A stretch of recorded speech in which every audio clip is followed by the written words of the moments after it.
It's 2020 and currently the world is experiencing a crisis like never seen before. The coronavirus has rapidly spread across the globe, collapsing industries, hospitalising thousands of people and resulting in many fatalities. It is now that we've decided to start the Skadi podcast to help those in the financial services navigate this very uncertain future. In our third episode, Nick chats with Martin about how Skadi has helped many financial institutions with investigations and review control work over the past few years. If you like this podcast, don't forget to subscribe and share with your friends. Okay, so this is the third episode of the Skadi podcast. Tonight you have myself, Nicholas Corrie, Managing Director of Skadi, and Martin Anthony, who is our Head of Business Development. But also has been one of our long-standing consultants working in audit areas and compliance. Martin, how are you doing? Good to see you, mate. Very good, Nick. And yourself? Yeah, I'm all right. Nice to see you on this out of office medium, all kind of different, but hey, that's the way we're all working.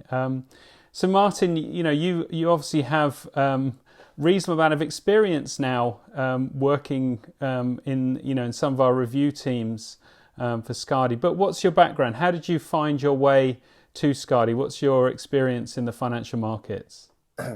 Well, my city career started back in the late 80s, believe it or not, in foreign exchange operations. And I remember the first city job I had was essentially ringing up other London banks to confirm by phone whatever deal had just been passed to us from the dealers, which was very good fun. And I was doing foreign exchange trading a little bit towards the end of that as well, and then moved into listed derivatives with Morgan Stanley and Barron Securities.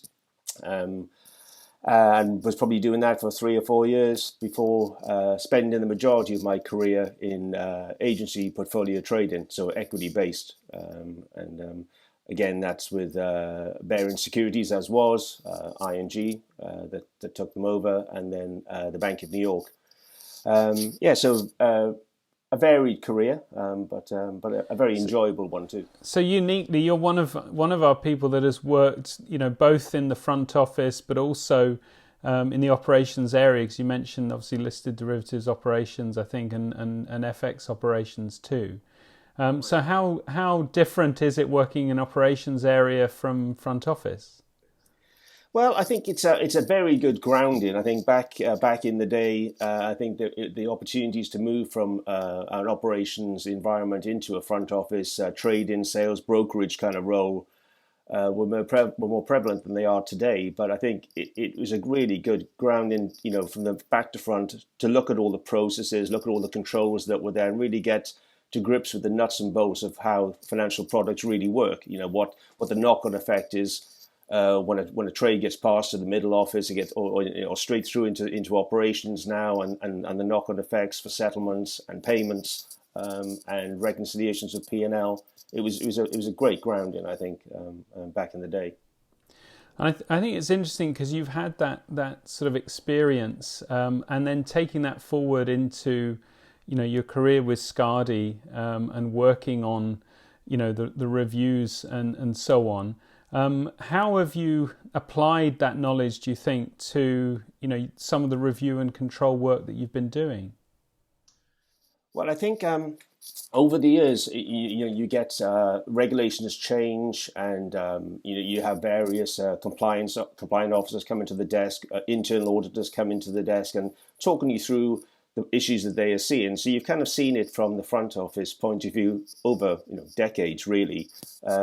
And I think it was really interesting at the end of that career to sort of move into the more investigative side and review and control side of the same processes and procedures that I had been seeing as a head of sales trading, and really use the experience to view things in a slightly different way than maybe sort of control function officers would do, sort of auditors, compliance officers, because you can both look at the same set of procedures and controls, and on paper they look fantastic, they look watertight, but then just utilising that front office experience will just sometimes give you a slightly different take on potential weaknesses, should we say, that might be there, or things that just need to be tightened up a little bit more to make sure that they can't be exploited by people with detailed knowledge of market practices. Yeah, I mean, and thinking of some of the the audit teams that you work with, and a number of them have asked you, particularly to come back again and again, which has always been nice for me. Knowing that we've got that kind of repeat work with yourself, because you've always gone down very, very well, I think, with the customers that have used you. What is it you think in terms of the process that you really add coming into that whole kind of review process that kind of makes it more effective, more efficient?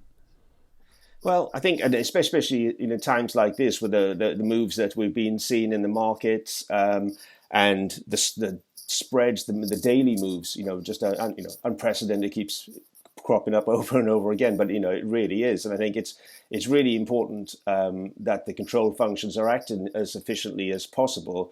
And it's certainly not just me. I think all these Skadi experts that go in on these review and control investigations, they bring decades worth of experience, and I think you go in with an understanding of the product or the issue under review right from the first minute you walk through the door, because we tailor the experts to the specific needs of the client, and that's so important in making the process efficient, because the control officers, the auditors don't waste any time and resources getting up to speed on what the product, what the issue actually is. They can really hit the ground running with a Skadi member as part of their team, Skadi expert as part of their team.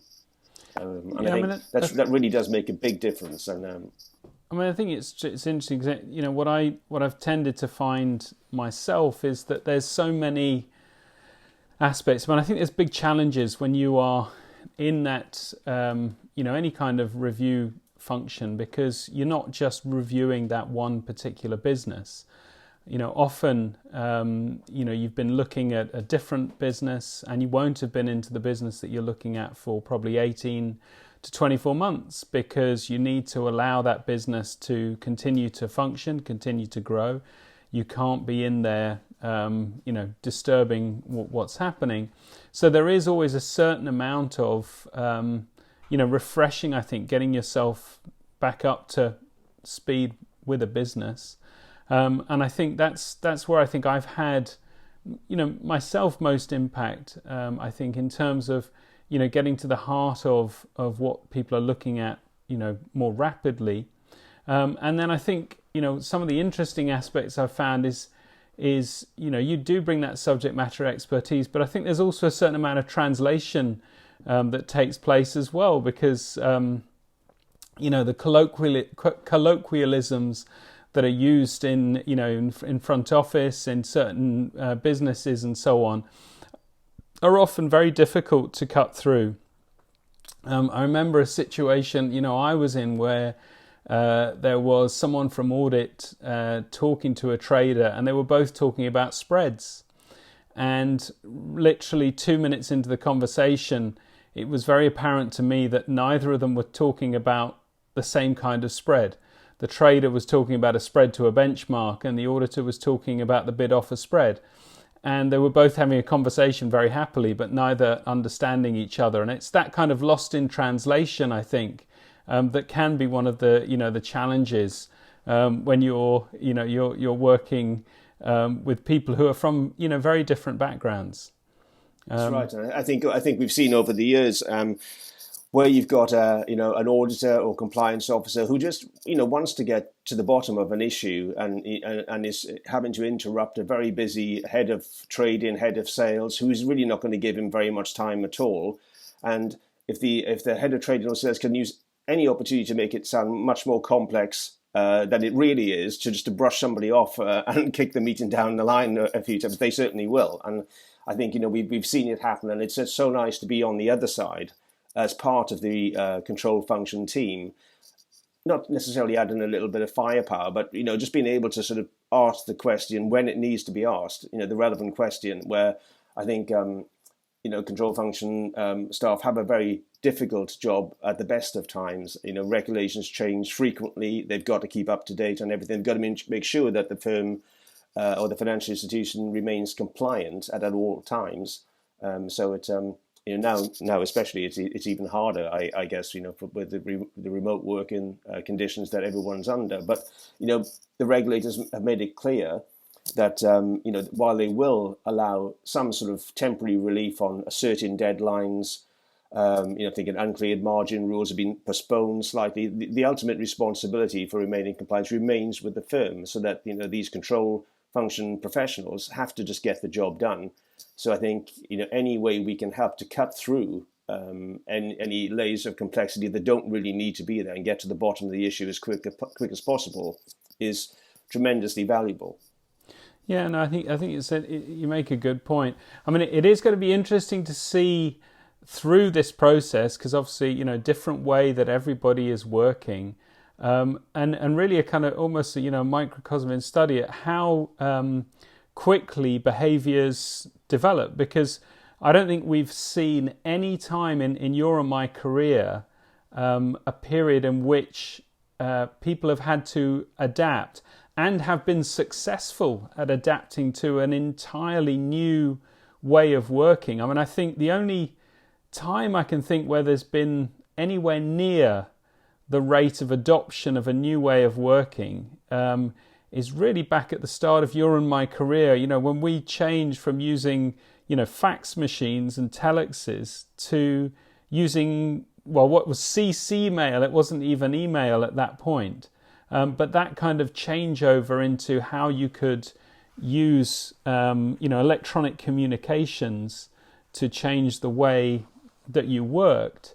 But that process took place over a number of years.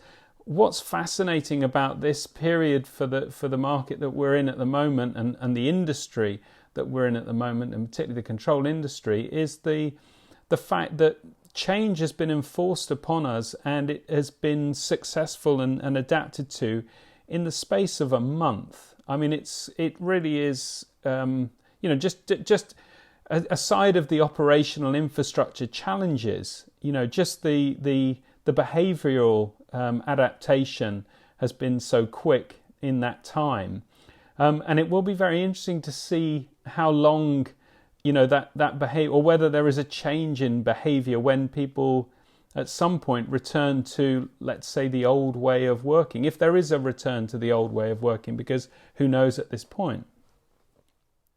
No, I think I agree. It's interesting. I think regarding office space and what you physically need to have in one location, I don't think will ever be the same again. And I think in general terms, it has worked very well. I know on the previous episode, from what the market participants we spoke to, in general, things have gone well. You do come across little stories where things have gone, potentially badly wrong, and I'm sure, years down the line, people will still be looking at various issues that have arisen, because no one could really plan for the events that took place. I think from a technology's point of view, you've got roles such as product control, trade surveillance, that have been sort of bubbling along nicely with the tech they had in the office, with the parameters all set for orderly trading, and the margins that everyone is expected to make. Everyone knows what the normal commission is on an equity in Europe, a few basis points if you're lucky. And then all of a sudden, spreads get pushed out, markets are flying up and down each day. And you think from a purely trade surveillance point of view and try to monitor market abuse, nothing would be the same again, because you're going to have to build in these eventualities, no matter how remote they seem from the outset, just to make sure you don't get caught out by something you would think that would never happen. I think, especially in the oil market, going negative. Yes, the CME signaled it 5 days before, but you find out about Indian brokers taking the local exchange to court because basically they didn't take any action, even though the CME warned that it was likely to happen. So these things are going to keep coming out for years and years, I'm sure. But I think in general, you're right. Technology has really played a big part in making this to pretty much a seamless process. Yeah, I mean, it's an amazing time, and I think When you think about the work that we end up doing, in review and control, just going back to that, is at the end of the day, a lot of that is about identifying, where controls need more resilience, or worse, they aren't there, and they need fixing and need repairing. In the run-up to that control being put in place, there is a certain amount of behaviour which will take place, that's had to take place to work around that control. So, what might be an example? An example might be a situation where, you have a particular set of model issues with a firm, and that has meant that other practices have been brought in other areas. So, for example, market risk, having to make adjustments to the risk reports because there are known failures in those risk reports. Or it might be finance, having to opt for some kind of bespoke reserving practices, and so on and so forth. And it's really, what I do find interesting is when these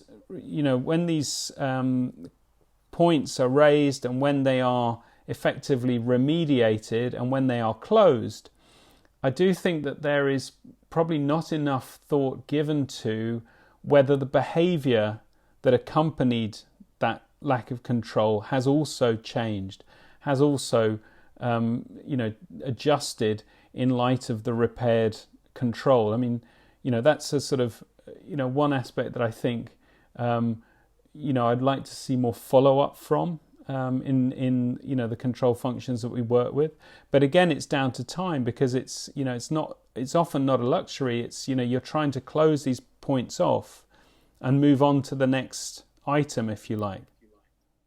Exactly right. And I think, working in the environment where they have regulations that change frequently, when we go in and do a review, we'll look at the baseline regulation that they're trying to be compliant with. We'll look at the internal procedures. We'll interview key stakeholders to identify areas of risk, and point out where things need to be tightened up. But at the end of the day, as you say, it could just end up to be another box ticking exercise if the behaviour doesn't change. And I think that is vitally important. So I think the key is to make sure that the recommendations that we make as a company, really have an effect and change people's behaviour, for the better. I think, thankfully, with the repeat business that we've seen so far, we seem to be on the right track, should we say? And you've changed role for us. You still obviously will go back for selected customers to go back and review, but you've now moved into the business development for Skadi. And how are you enjoying that? It's great. It really has changed. Well, it changes so much, but I think we've seen rapid change on that side, with the financial institutions coming under pressure in terms of the resources that they can allocate, and the shift in focus to making better use of data, in the data that these large institutions have anyway, to try and streamline the process as much as we can. And I think being a small firm that's able to react quickly to change really plays to our strengths as well. So I think we've noticed the rapid development in technology, surveillance and market abuse monitoring. And I think it's great to be able to use the expertise that we built up over the years to direct firms to use it in the most efficient way. So I think the role hasn't stayed the same for long, should we say? So it's challenging but enjoyable.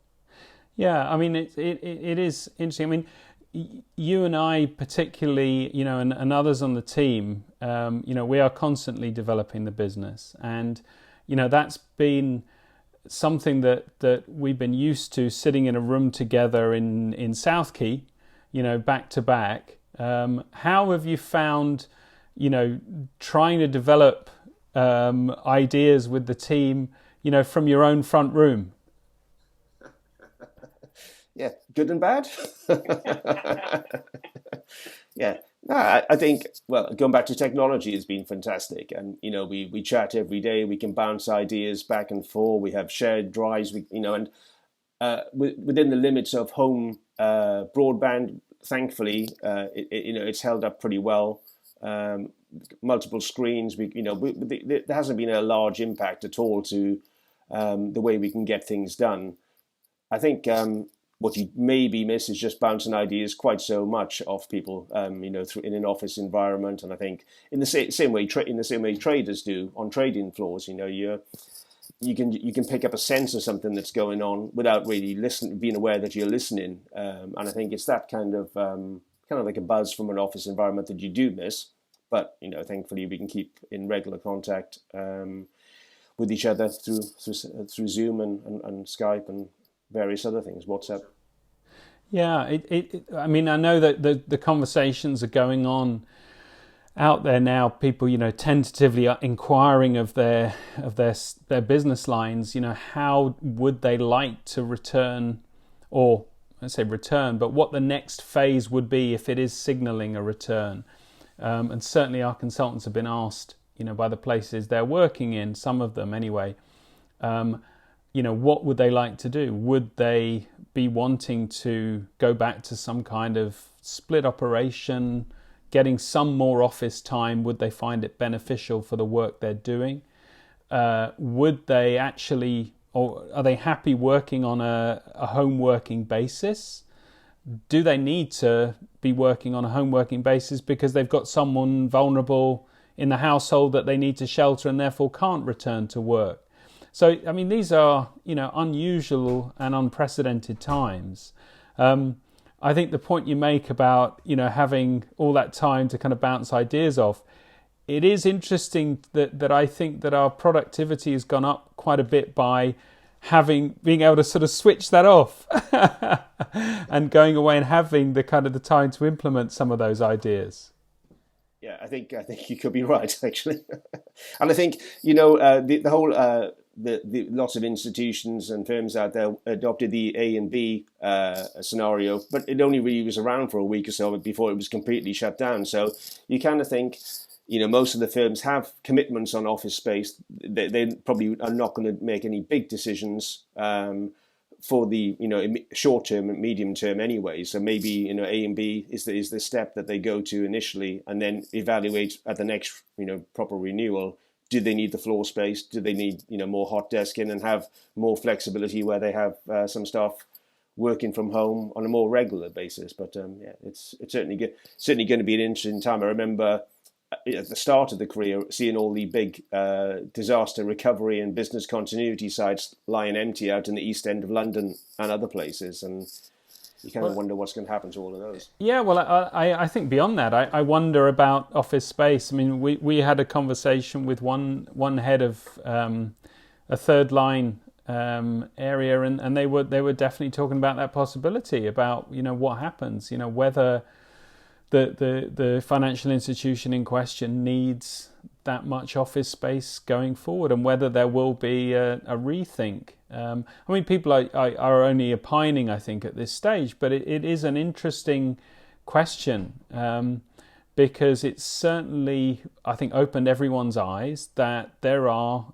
a lot of pluses to working in this way, and you get sort of some different things out of that. And certainly, you're never going to lose the need for that, face-to-face contact with people when you're reviewing. But again, you and I having face-to-face now, is that going to be, more convenient now to have that video conferencing type interaction?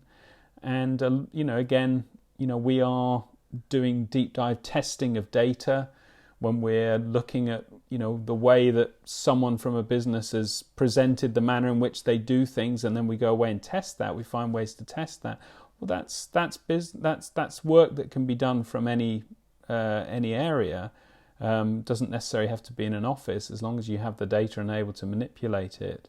I think sometimes the one thing I would say is when you get down to the sort of the nitty gritty of a review of procedures and controls, and you're interviewing the key stakeholders in an institution, very often it's nice to be in the room with that person and see exactly how they answer the questions, and whether you get a sense that there is follow-up questions that you should be asking, if you know what I mean. Sometimes remotely, it's hard to pick up on the subtle detail of what might be being withheld from you, maybe accidentally or maybe intentionally. But it's being in the room, I could see in certain sensitive situations might be quite useful. Yeah, it is. But you know, we've always worked on, you know, with global businesses. You know, I mean, there has been more recently more kind of country-specific audits that we've worked on, but often we've worked on, you know, global audits of equity derivative businesses, credit derivative businesses, when you are talking to people that are in the Far East or talking to people that are in the States, and that has to be done in this way. So it isn't a wildly different way of working, but I do agree with you. There is certainly something for, you know, for body language and also some, you know, I think also just that that personable approach when you are trying to sell, you know, some of the audit points to people, to getting them to understand that, you know, you and the audit team, you know, you're trying to help close a gap, and there is a certain amount of diplomacy and selling that goes on, and that is, you know, better done face to face, I think, somehow, because, you know, people are human, and that human interaction helps in any kind of, you know, transaction, whether it's, you know, buying and selling a car or whether you're actually trying to land an audit point or a compliance point onto somebody. Definitely right. Yeah, definitely right. So, and maybe there'll be a lot more hot desking in the future. And I think if I'm in an institution and I quite like a desk and it's a hot desk environment, just make sure you take a pair of smelly trainers in with you and just leave them there when you go home in the evening. You should be okay for the next day. That's one of your top tips. Thank you very, very much for that. Good stuff. All right, Martin. Well, thanks a lot for giving us those insights into review and control. Look forward to catching up with you anon. Thank you for listening to episode 3 of the Skadi podcast. Stick with us on this journey as we, like many of you, are trying to navigate these very uncertain times. This is the Skadi podcast.